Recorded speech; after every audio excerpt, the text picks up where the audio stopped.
It's a beautiful day in the neighborhood. Reaction video 307. Day in the neighborhood. My brothers and sisters. Real quick, y'all, I got a story to tell y'all. Just a little quick story, man, about today. When I got home, I get home, go to my room, taking my work clothes off and all that, and I'm on YouTube listening to a podcast, right? So then I pull my phone out and I'm scrolling through the homepage of YouTube. And just scrolling through, scrolling. And then I seen a screenshot of our YouTube banner. You know what I'm saying? So I'm like, what the fuck? But I scrolled through it so fast, so I had to scroll back up and get another look at it. You know what I'm saying? I'm like, hold on, why is our YouTube banner on the homepage of my channel? Of my YouTube. Y'all get what I'm saying? I went on our channel, I was on the homepage. So then I looked to the left and see who posted it. And it was Jose Ortiz from Evil Intentions, y'all. Evil Intentions, man. And long story short story long, he basically posted that screenshot and the latest 2 videos that we had did screenshots of them from the Wi-Fi and the True 911 calls. And he said, long story short story long, that hey, this is Stack the Bean channel. He a dude that be reacting to my videos. I like it. Y'all go over there, get him a subscribe and all that. Like, he's supporting the channel, y'all. And Jose, if you ever listen to this, bro, and I already replied back and all that, but I'm just gonna say it again, man. I love your channel and I appreciate you so fucking much for doing that, man. You didn't have to do that, man. And it's just letting me know that you like the fact that I'm reacting to your videos, man. Like, I really appreciate. It's like confirmation that I'm doing something good. It just made me feel all warm and fuzzy on the inside, for real, man. So I appreciate that, Evil Intentions. But I digress, my brothers and sisters. It is the start of a new week. It is Monday, and we finna get into a video that one of our homeboys just put out 4 hours ago. And that homeboy is the Coffee Man, Adrian from Coffeehouse Crime. Back to the Coffee Man, y'all. And the title of this video: students recorded their final moments alive. The case of MV Soul, something like that. But no, y'all, the thing about this one is, I believe I've heard of this before. I believe Mr. Ballin covered this, man. It's probably like a year or 2 ago when he did this. But I think it was like a top 3 something last videos or photos captured when people alive. You know what I'm saying? And he didn't like spend too much time on it because he just did the top 3. But we got 30 minutes of this, if that's the case that I'm thinking it is. And boy, if it is the case, Lord have mercy, that shit was sad as fuck. So this one right here, man, this is gonna be crazy if that is it. And even if that's not it, just the fact from the title: students recorded their final moments alive. Students. And it's students with an S on the end. Multiple, you know what I'm saying, kids. So, woo, we in for one today, my brothers and sisters. But before we get into that, y'all know what y'all got to do. Get whatever you might need. Get what you need. We back to Adrian from Coffeehouse Crimes. Y'all got what y'all need. Y'all ready to go? Then let's fucking go. A series of fatal errors and negligent decisions would lead to one of the worst marine tragedies in modern day history, and this video will show you exactly what happened. Instead of submerging in an instant, this ferry took multiple hours to sink into the LOC, all while its passengers were reassured that things would be okay. And with more than 200 students on board, many unknowingly recorded their untimely demise. Years after the tragedy, a complex operation pulled the ship out of the water. revealing a haunting shipwreck with many secrets within. But what happened to MV Sewol? Who is responsible for more than 300 deaths? And what terrible mistakes were made? Welcome back to Coffeehouse Crime, folks. My name is Adrian, and today we're heading to South Korea to look at the dark case of the Sewol ferry disaster. Call it a personal vendetta, but I hate the ocean. I mean, kayaking is one of my favorite hobbies, and I love being on planes. But put me in a boat, or in deep waters, absolutely not. Now I guess you could say that I'm just simply not built for it. That, and I get wildly seasick whenever I'm put on a boat. So when I say that this story will leave you panicked, I am simply speaking from experience. By the way, Coffeehouse Crime is all about true crime, strange and chilling stories, and the best way to help support me is by subscribing to the channel. So, if you like true crime and you think that I should finally change the price of my honey oat latte, then please hit subscribe now. By the way, I respond to most comments in the first hour of my video going live, so if you'd like to catch me for a question or a comment, then please hit the bell notification. And now, with that said, please grab yourself a coffee, pull up a seat and get ready for the deep dive. This is the case of the Sewol ferry disaster. Get whatever you may need. And just from a little short clip up in that first, the intro to this video, this is that video, this is that story, that case, whatever the word is that Mr. Ballin, I remember him covering, y'all. And it's finna be so great just to see it from Coffeehouse angle. And he already saying stuff like they pulled the ship back out the ocean and all that. Mr. Ballin ain't cover all that. Maybe because it ain't had happened all at that time when Mr. Ballin covered this story like 2 years ago. I digress again, man. I'm ready to get into it.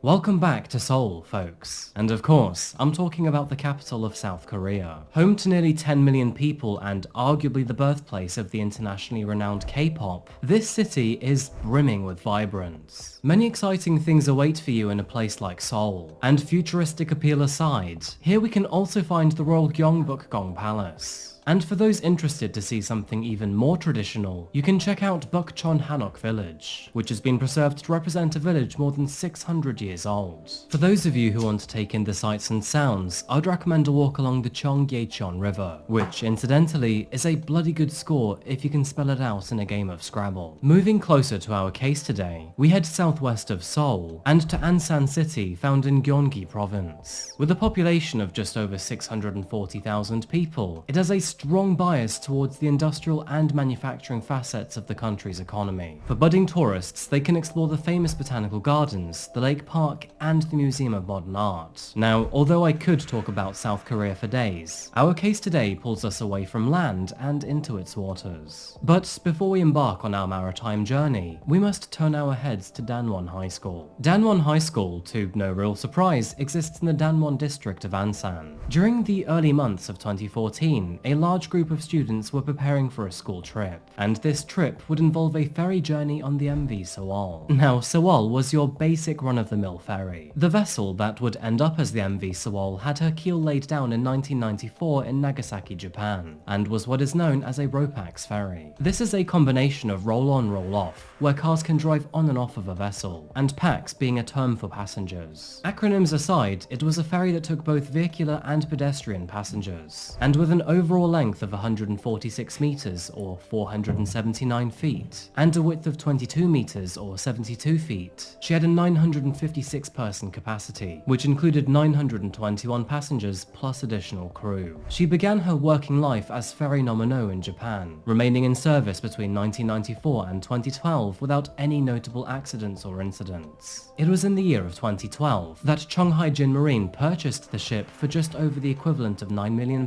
or $12 million. After this, it went straight into dry dock, undergoing several changes and improvements. Sewol's capacity was increased for both gross tonnage and number of passengers, and after having 2 additional decks installed, she was certified to carry an extra 240 gross tons. Now, it should be noted that this is not unusual in the maritime world. Many vessels are built to standard set at the time, and as the years pass by, they are deemed capable of carrying more. Whether that is regulations changing or simply a better understanding of the engineering behind them, an older vessel being modified and then recertified to a larger capacity is entirely normal. One important side note, but it has been claimed that paperwork and recertification for the Sewol had been fabricated. However, there is no evidence to prove this. But sadly, as we are about to find out, and as is often the case, a vessel's capacity and ability can do little in the face of human error. Our case today takes us to the evening of April 15th, 2014. Sewol had been operating in South Korean waters for just over a year now. Unfortunately, during this time, it would later become apparent that laziness and negligent behavior had become commonplace by the crew that operated her. The regular nature of their operations had fooled the crew into a false sense of security, and with their reliable ship operating in calm and predictable waters, standards slowly began to slip. In fact, they were slipping to the point where potentially deadly mistakes had been all but normalized. But it was on April the 15th, 2014, on its 244th trip doing the same route as always, that it all came to a devastating head. Oh shit. Deporting the part of Incheon with 443 passengers, the MV Sewol was filled with less than half of the 921 she was certified to carry. Of these 443 passengers, 325 were Danwon High School students. The ferry also had 5 tourists on board, with the rest being general commuters and holidaymakers. It would later become clear that there were multiple things already wrong with the MV Sewol as she got underway. Despite the low number of passengers, she was overburdened by an accumulative weight of more than 2 times her registered limit. Now, this wasn't the first time this had happened. On a few occasions, Sewol had carried more than 3,600 tons of cargo, which is more than 3 times its limit of 987 tons. So, when she was only taking 2,215 tons on this fateful day, the crew thought it was a walk in the park, despite being over double its limit. Some cargo was not secured correctly either, meaning it was liable to shift while on high seas. This would also adversely affect the ship's stability and its center of gravity if it were to roll too much. Additionally, the 2 extra passenger decks and increased cargo capacity had already made Sewol less stable than initially designed. Now, a ballast is usually used to help counter this problem. It is often simply water that is held in large tanks at the bottom of the ship, which adds weight and stability by lowering the vessel's center of gravity. So, this is probably one of the most ridiculous and stupid ideas I've ever heard, but on this day, the crew decided to remove most of the ship's ballast water to help compensate for the extra cargo weight. By the way, Captain Shin, who was the ship's previous master, had previously reported that the ship's stability was poor and seemed to be getting worse. Oh hell no, did y'all just hear that? They took the damn water out, they keeping the ship balanced just so they can move more fucking cargo. Like, how careless he... Long story short, story long, this was going on with this shit. These people over time are becoming more and more careless to the point where they put the damn passengers' lives in danger. That's exactly what's going on. And I feel like once they remove water out of the balancing thing that I don't remember the name of, once they start removing water out of that just so they can bring more goddamn cargo onto it, that's when that's the tipping point. That's where they fucked up at, and that's where their true intentions is, that they trying to make more money. They care about the money they can make more than they care about their passenger lives. That's crazy. That shit right there just pissed me off here in that one. Sadly though, the company did not take his concerns seriously, and instead of fixing the problem, they threatened to fire him if he continued complaining. On top of the weight and the stability problems, the ship also seemed to have issues with its steering, further making it unstable and unable to maneuver properly. Regulation tests concluded that the ship was too heavy and less stable after modifications were made, but this analysis fell on deaf ears. To add to this, it was also learned that most of the crew on board had next to no training, some of them none whatsoever. So, as you can imagine, all of these issues had the potential to create a very hazardous situation. It was only a matter of time before the crew and everyone on board was faced with disaster. This shit just an accident waiting to happen. The damn crew, they damn don't even know what's going on. They not even trained to be doing this shit, man. What the... Man, bro, this is crazy. I hope people held accountable for this. On the evening of April 15th, with 443 passengers, 33 crew members, 185 cars, and an assortment of other cargo totaling just over 2,100 tons, Sewol was finally set to depart. This was a routine trip that she made 3 times a week, and this journey of 13.5 hours each way had already been made more than 240 times before. Due to depart at 6:30 p.m, Sewol was delayed due to low visibility caused by fog. The warning was lifted at 8:35 p.m, allowing all vessels to plan their departure for 9 p.m. And although Sewol decided to leave, all other ships in the port chose to stay for the night. Rather than her usual Captain Shin, Sewol was captained by Lee Jong-seok, who was a 69-year-old seafarer with more than 4 decades of experience. He was standing in for the regular captain and had previously travelled this route before, and by the early hours of the morning, they had completed most of the journey without any incident whatsoever. As a brief side note, it is standard practice to have at least 2 people on the bridge at all times. One typically has to be an officer, and the captain can occasionally stand watch. Combined, they are also aided by a qualified helmsman to help steer the ship.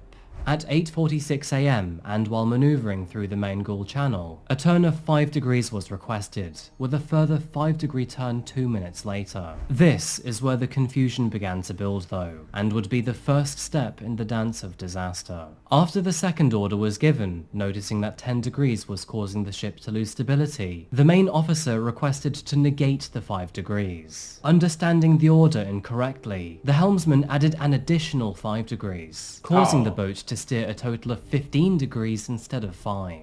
The result was a rapid 15-degree turn in just 40 seconds. Sewol listed heavily, turning even more and stopping any forward progress, which unfortunately caused it to list even further. By this point, a catastrophic chain of events was set in motion that would only worsen further.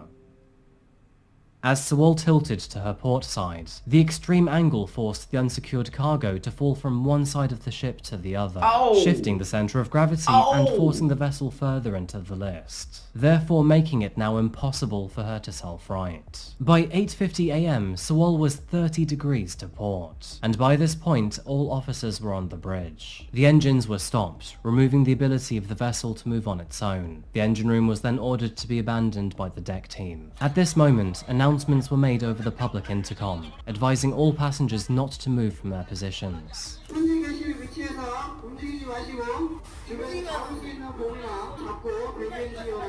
The passengers, who were understandably panicked, generally obeyed this instruction. Amidst the widespread fear and confusion, the ship was now leaning at a terrifying angle, and unbeknownst to them at this point, but the boat was now beginning to sink.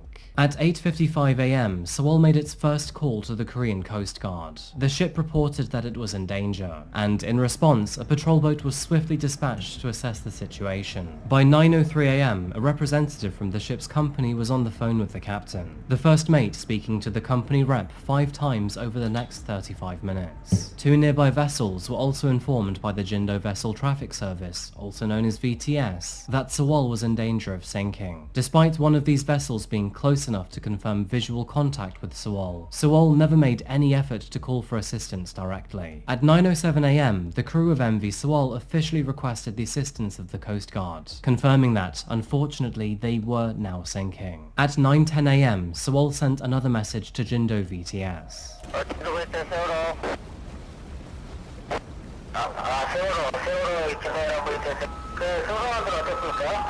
지금 뭐 거의 움직임이 몰라가 있습니다. 어떻게 해야 될까요? 지금 바다에 어디라고 모르겠네. 지금 서른도로 아이스크 작게 짓고 대기하라 했는데 서른도로 브릿지에 모여가지고 지금 거동이 움직일 수가 없는 상태입니다. Another 5 minutes passed before Jindo contacted Sewol again. 여기 세월호입니다. 감독 있습니까? 세월호 진도랑 모이겠습니다. 그 인명 탈출시키는 거는 그 선장님께서 직접 판단하셔갖고 지금 판단을 빠르게 하셔갖고 지금 하시죠. By now, 33 minutes had passed since Sewol started displaying signs of a catastrophe. The ship's crew were instructed by onshore support to order all passengers to put on a life jacket and warm clothing. It was at this point that the crew incorrectly reported that the PA system was broken, which, by the way, was a total lie. And so, in response, onshore support ordered them to tell all passengers personally. After this, the captain asked to abandon ship, and one help would arrive. He was advised that rescue ships would take about 10 minutes to arrive, with helicopters due in less than 1 minute's time. The captain abandoned the vessel for his own safety. You heard that right, by the way. He abandoned all responsibility for protecting his passengers. So much for a captain going down with his ship, right? Having just arrived at this...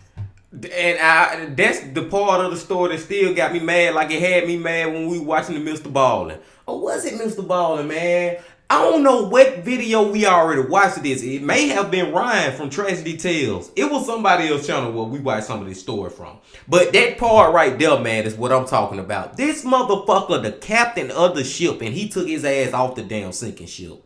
You the captain, bruh. If anybody's supposed to go down with this ship, it's you. What the fuck? Scene, Coast Guard Boat 123 was appointed incident commander, which was very strange, by the way, because despite this fact, they never had any direct communication with Sewol. By 9:30, Sewol was informed that all nearby ships were volunteering to assist, and as such, were instructed to deploy all lifeboats. Sadly though, all communications were lost only 8 minutes later, and the ship's angle had become so bad that more than 100 people had jumped into the sea. By now, all crew members, including the helmsman, all officers, and even the captain had been safely rescued, abandoning more than 400 innocent people on board. Chaos and confusion amongst the passengers soared to an all-time high. Some remained where they were, as initially requested by the PA announcements, while others climbed upwards, putting as much distance between the waterline and themselves. Some even jumping into the waters in hopes of being rescued. 이런 상황에서 막 그러지 않냐? 안전하니까 가만히 있으라고. 그럼 주는 거야. 드레기 나오고 여기 왜 다 그러잖아. 그 지하철도 그렇잖아. 안전하니까 좀만 잊어달라고 했는데 지하철 있었는데. 우리 진짜로 이만큼 귀여운 거야. 진짜야 이거. 다른 사람들은 살고.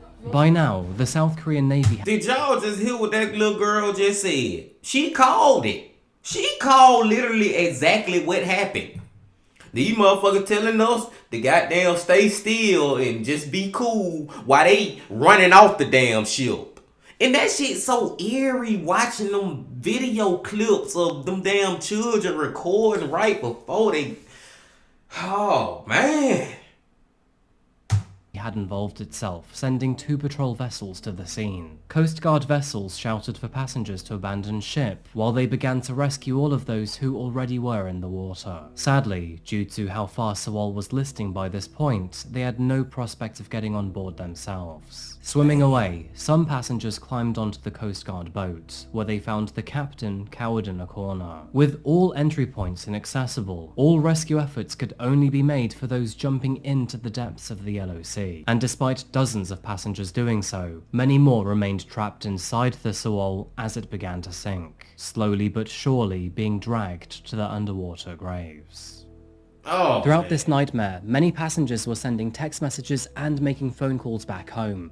And of course, family and relatives were distraught to hear the news, seeking support wherever they could. Now, the initial formal response was that, although there had been an accident, everyone on board was safe and everybody had been rescued. These false reports were repeated throughout the entire day until the next morning, when suddenly, reports of bodies in the water became known. And as more facts emerged, shock, anger and despair all followed. By sunrise, hundreds of families hadn't heard from their children, and their silence was explainable for the most morbid of reasons. By 11:18, the stern was underwater. By noon, only half a meter of the bow could be seen above the waterline. 예, 지금 여객선에 우리 항공 구조단이 못 내려갑니까? 아직 못 내리고 앞에 선수만 남아있다던데 지금은 내릴지 못할 것 같습니다. 그러니까 진작 좀 내렸다고 그림이 됐어야 되는데 지금 그게 문제란 말이에요. 못 올라가면은. 우리가 올라가고 유도한 게 보여줬어야 되는데 승객들은 거의 다 나왔어요, 배에서? 예. 그러면 대부분 다 나왔다는 얘기예요? 선생님 없다는 이야기예요? 예, 그 전부터 계속 비 올리면서부터 사람이 나와 있었기 때문에 예. 내부 수색은 정확하게 안 했는데 예. 거의 다 나간 걸로 지금 확인이 되는. 그러면은 첫날 일단 사람들이 거의 없는 걸로 봐야 되네요. 예, 예. By 1 p.m, the ship had entirely sunk from view. Of the 170 survivors, more than half of them were rescued by commercial and fishing boats. The Coast Guard would arrive 40 minutes after these commercial vessels, and would only save the smaller half of these passengers. Despite a state of emergency being declared at 9:40 in the morning, the Special Welfare Branch of the Army only arrived after 2:30 p.m. Lateness aside, 110 members were deployed alongside 40 scuba divers, and the rescue operation was, to no surprise, absolutely enormous. When it comes to terrible facts, there were many more extremely hard pills to swallow. It turns out that the government repeatedly refused offers of help from any other nation. The government didn't want to appear weak or helpless, therefore deciding to favour reputation over their own civilians' lives. Am I hearing this fucking correct? The government, see, this is another reason why the government is so corrupt out here, and why I don't want to say we don't like the government, why we got disdain for the government, man, and we know they be on bullshit. They got so much pride till they don't even want help from other countries because they don't want to look weak. Fuck looking weak, man. This is life or death shit we dealing with right now.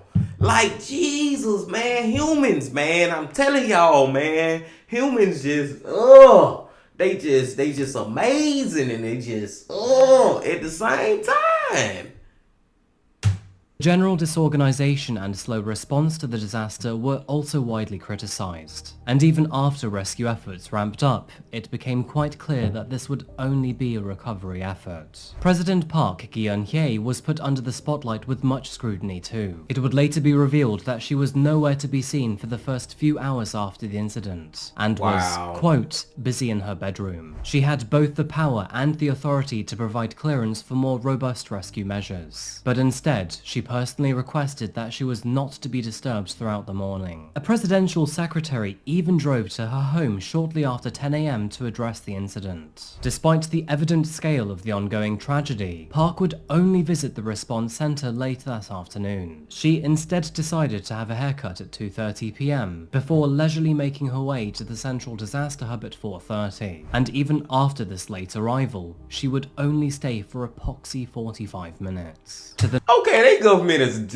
a little more fucked up than the government I live in, because this lady here just don't give a damn. This lady going to get her hair cut and everything, don't give a fuck about what's going on. Like, if this was to happen in the United States, boy, all hell will break loose. If the damn president or whoever, governor, just acting when there's something like this going on and they get caught on Instagram, somebody post their ass on X with they damn getting their hair cut or something while this tragedy going on. Crazy. The nation and the wider world, this was a terrible show of disinterest from the head of state, and was a slow response which likely cost many lives. By 6 a.m. the following morning, 29 aircraft and 171 ships were involved in the rescue effort, and only when civilians were finally allowed to join in on the operation, the number of divers on site rocketed from 40 to 555.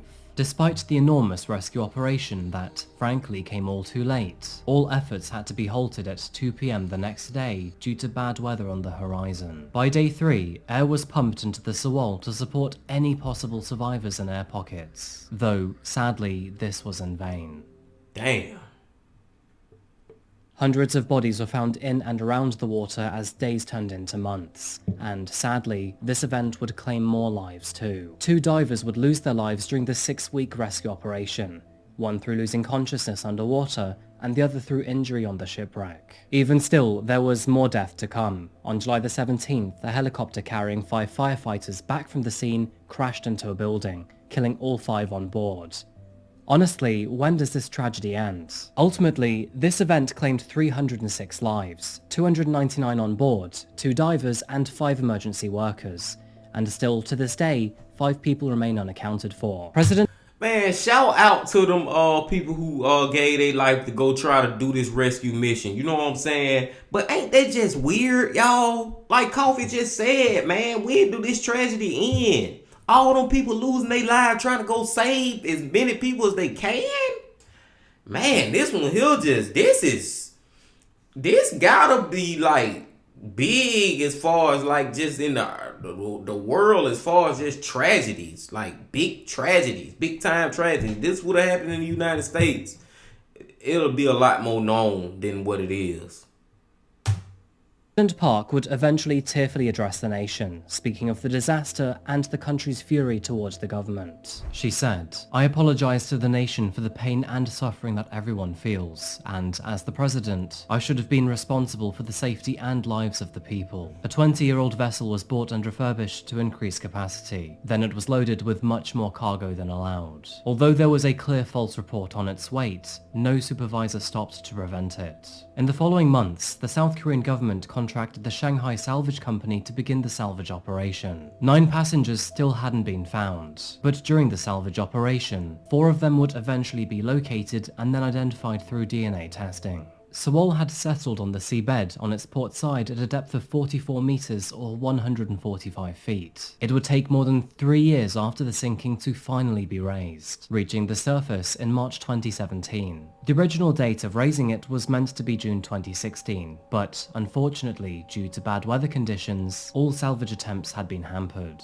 The operation was also significantly more complex, because the government promised all victims' families that the Sewol would be raised intact. The first step was the installation of 33 subsea lifting beams. These had to be installed at critical points around the vessel, which involved digging at the seabed to get them underneath. Once this task had been completed, each end of each beam had a steel cable attached to it, and each steel cable was connected to an enormous barge on either side of Sewol. The barges began to pull away, taking up the slack of the 66 cables, and lifting the beams to raise the vessel off of the seabed. The weight of the wreckage by this point had increased to an estimated 8,500 tons, due to the silt and the debris that had entered it. Once it was raised to just below the surface, the operation was halted while a semi-submersible then raised it above the waves. And there, any remaining fuel and water were drained off of the ship. What was left of MV Sewol was then taken to the port of Mokpo, just over 50 miles away. And these some hell of a images to look at too, man. Look at that ship. Look at what's left of it, man. All because of them the damn staff and all them people was being so fucking careless, bro. And look what happened, man. And all them people lost their damn lives. This is fucking ridiculous, man. That shit hurt, bro. That shit sad as fuck, man. Because these damn people being just careless. Like, bro. Salvage operation was estimated to cost over $90 million and took more than 400 workers to complete.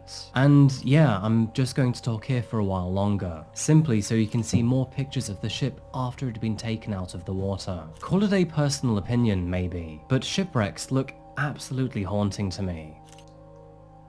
Me too. Moving to the legal proceedings of this case, President Park described the actions of Sewol's crew as akin to murder, and promised to prosecute anyone responsible. On May 15, 2014, the captain and 3 other crew members were charged with murder, and additionally 11 other crew members were charged with abandoning ship. Their prosecution makes legal sense too, as South Korean law contains this direct quote from the Seafarers Act. "A captain shall not leave their ship from the time cargoes are loaded or passengers start to go on board until all cargoes are unloaded or all passengers leave their ship. At times when a ship is in critical danger, a captain shall take all measures necessary to rescue human lives, the ship and cargoes." When confronted outside the courtroom by the press and the victim's family, Captain Lee said, "I am sorry and I have nothing to say for myself. There is nothing I can say to them." Sewol's captain, Lee Jong-seok, was sentenced to life in prison. The chief engineer was sentenced to 10 years behind bars, and the captain of the first Coast Guard vessel on the scene, Kim Kyung-il, was sentenced to 4 years for negligence. To add to this, 13 other Sewol crew members received sentences varying between 18 months and 12 years. The man who was thought to be the owner of Chonghai Jin Marine, who was named Yoo Byung-yeon, had an arrest warrant issued for him, but initially he couldn't be located. Eventually, in 2014, his body was found in a field. Despite her many failings throughout, President Park promised to disband the Coast Guard and pass its duties to a national emergency safety agency. She further vowed to find and eliminate what she described as corruption and collusion between companies and those that were supposed to regulate them, essentially trying to weed out the pursuit of profit at the cost of safety. For her own part, President Park's reputation took a massive hit due to her handling of the tragedy, and it only served to mark as the beginning of the end for her own political position. And as more and more scandals engulfed her, she was eventually ousted in the year 2017. Good. Understandably, this case rocked the nation of South Korea and those further afar, and personally, it's made me hate the sea even more. In the wake of any tragedy, such as MV Sewol, we are all left trying to understand why. Of course, investigations and reports can help us get a better idea, and experts can give us their best theories. But they can also look back and see the missed opportunities, and in this case, there were so many, peppered in with additional tragic stories. Things like training, poor certification, ignored safety limits, and an incredibly irresponsible captain all played massive roles to this tragedy. Resolving any of these things could have prevented a terrible disaster and the loss of hundreds of lives.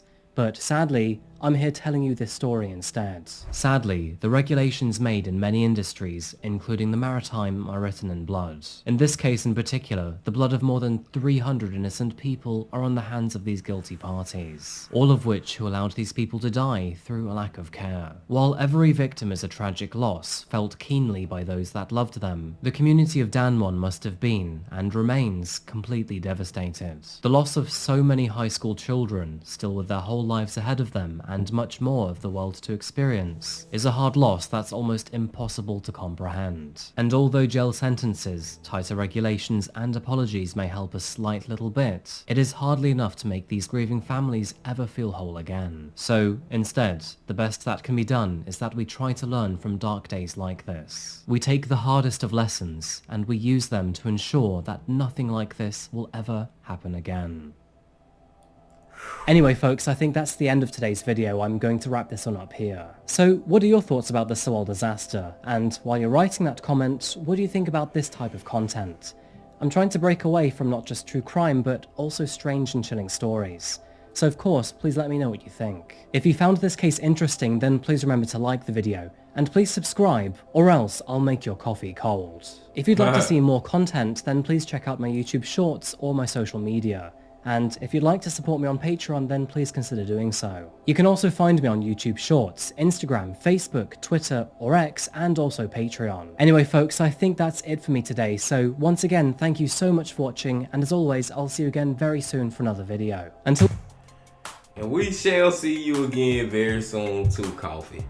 Oh man, this one right here, man, like, and this is a little different than what the Coffee Man usually do. And I like it. The Coffee Man, Adrian, if you ever watch this video, bro, yes, I like it. Keep doing stories like this too.